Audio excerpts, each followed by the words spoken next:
Welcome to the channel. Are we very close to reaching 1,000 subscribers? I count on your subscription and your like. Rafael Nadal talks about Mbappe, Vinicius, Bellingham, Ancelotti, Florentino Perez, presidency of Real Madrid. I would sign Mbappe. Rafael Nadal is widely acclaimed as one of the greatest figures to ever wield a tennis racket. Despite his family being from Barcelona, the Spaniard has always been a fervent Real Madrid fan. Nadal has never shied away from publicly vocalizing his love for the merengues and even aspires to work for the club in the future. Speaking to Cope, hat tip Mundo Deportivo, the legendary athlete addressed issues related to Real Madrid.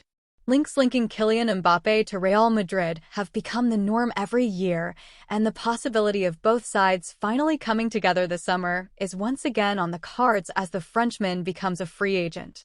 Recognizing Mbappe's incredible talents, Nadal professed that he would love to dress him in the royal white shirt, stating, "I would sign Kylian Mbappe for Real Madrid." Real Madrid have a super team, apart from the injury disaster this year. With Mbappe, they would be even better. If I could contribute in some way to the club, I would, he added. Real Madrid owe a lot to Vinicius Jr. and Jude Bellingham this season, who put in some very important performances.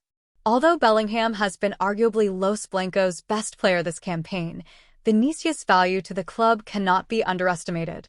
And when asked to compare the pair, Nadal diplomatically gave roses to both. "I'm not going to choose. They're both very good and with different mentalities. I think Vinicius is spectacular and Jude Bellingham is incredible for what he has done since arriving in Madrid at just 20 years old." Highlighting his love for the club, he added, "Real Madrid gives me happiness."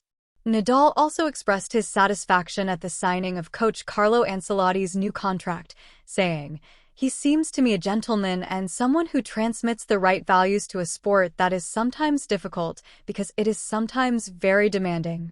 I like people like Ancelotti, and in the team I support I like to have someone like Ancelotti." Praising the work of Florentino Perez, who has navigated stormy waters since taking over the club, Nadal said, "The work that Florentino Perez is doing is impressive in a situation as difficult as the pandemic, competing against clubs that have unlimited resources, the management of young players. I don't know how anyone could have done a better job." Despite having previously announced his intention to become president of Real Madrid, Nadal states that assuming leadership of the club is not among his priorities at the moment. "I'm a lifelong fan, but becoming president of Real Madrid is not in my plans at the moment," exclaimed the 37-year-old.